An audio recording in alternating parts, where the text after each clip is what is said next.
హిందూ బంధువులకు జై శ్రీరామ్. నేను వాసుదేవ్ హిందూ ఐక్యత దళ్.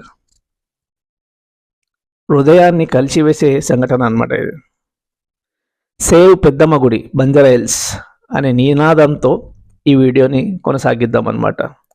నా గత వీడియోలో ఎప్పుడు కూడా వీడియోని షేర్ చేయాలని అడగలేదు, కానీ ఇప్పుడు పరిస్థితి దారుణంగా ఉంది కాబట్టి ఈ వీడియోని షేర్ చేయమంటున్నాను అనమాట. బంజారా హిల్స్ ఎమ్మెల్యే కాలనీలో 100 సంవత్సరాల ప్రాముఖ్యత గల అమ్మవారి గుడిని రీసెంట్గా ఈ కాంగ్రెస్ మొఘల్ సామ్రాజ్యం పోకడలతో వెళ్తున్న ఈ కాంగ్రెస్ గవర్నమెంట్ నీలమట్టం చేసేసింది అనమాట. అమ్మవారి విగ్రహాన్ని ధ్వంసం చేసేసి అమ్మవారి విగ్రహాన్ని అపహరించేసి ఎక్కడో దాపెట్టారనమాట. గుడిని మొత్తం నీలమట్టం చేసేసారనమాట. అడ్డొచ్చిన హిందూ బంధువులను అరెస్ట్ చేసేసి బొల్లారంలో అక్కడెక్కడో పెట్టారనమాట. అంటే ఈ సంఘటనలన్నీ చూస్తే ఏమనిపిస్తుంది నీకు?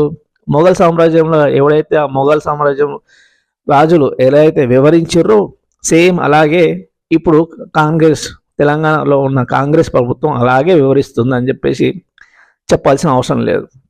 ఇంకో విషయం ఏంటంటే, ఈ కాంగ్రెస్ ప్రభుత్వం వచ్చిన తర్వాత గుళ్ళ మీద, మన దేవాలయాల మీద, హిందువుల మీద దాడులు విపరీతంగా పెరిగినాయి అన్నమాట. అది గత కొన్ని ఉదాహరణ చూసుకుంటే కనుక రీసెంట్గా శివాలయం మీద ఒక అన్యమతస్థుడు మూత్ర విసర్జన చేయడము, అంతకుముందు రీసెంట్గా మన సికింద్రాబాద్లో ఎక్కడో అమ్మవారి విగ్రహాన్ని ధ్వంసం చేయడము, ఇవన్నీ చూస్తే మీకు ఏమనిపిస్తుంది అంటే, మనం అంతకుముందు చూడని మొఘల్ సామ్రాజ్యం ఇప్పుడు మన కళ్ళారా కనిపిస్తున్నట్టే కదా. సరే, ఏదైతే ఏమైనా ఇప్పుడు ఈ గుడిని ఏదైతే ధ్వంసం చేసిర్రో ఈ కాంగ్రెస్ ప్రభుత్వం, మళ్ళీ ఆ గుడిని నిర్మాణం చేయించాలి, అక్కడ అమ్మవారికి మంచిగా గుడి కట్టేయాలన్నమాట. ఈ అమ్మవారి గుడికి 100 సంవత్సరాల చరిత్ర ఉందన్నమాట. అంటే అప్పటికి ఈ కాంగ్రెస్ పురుడు కూడా పోసుకోలేదన్నమాట.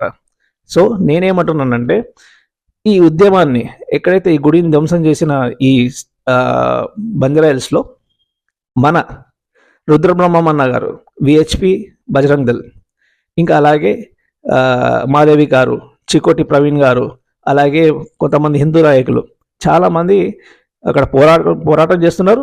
ఎవరైతే ఆ గుడి కోసం పోరాటం చేస్తున్నారో కొంతమంది ఆ కాలనీ వాసులను అరెస్ట్ కూడా చేసేసి బొల్లారంలో ఇంకా ఎక్కడనో నిర్బంధించారని చెప్పి తెలిసిందనమాట.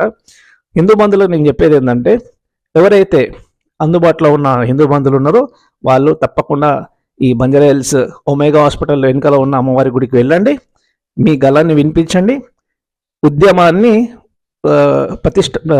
ప్రతిష్టంగా తీసుకొని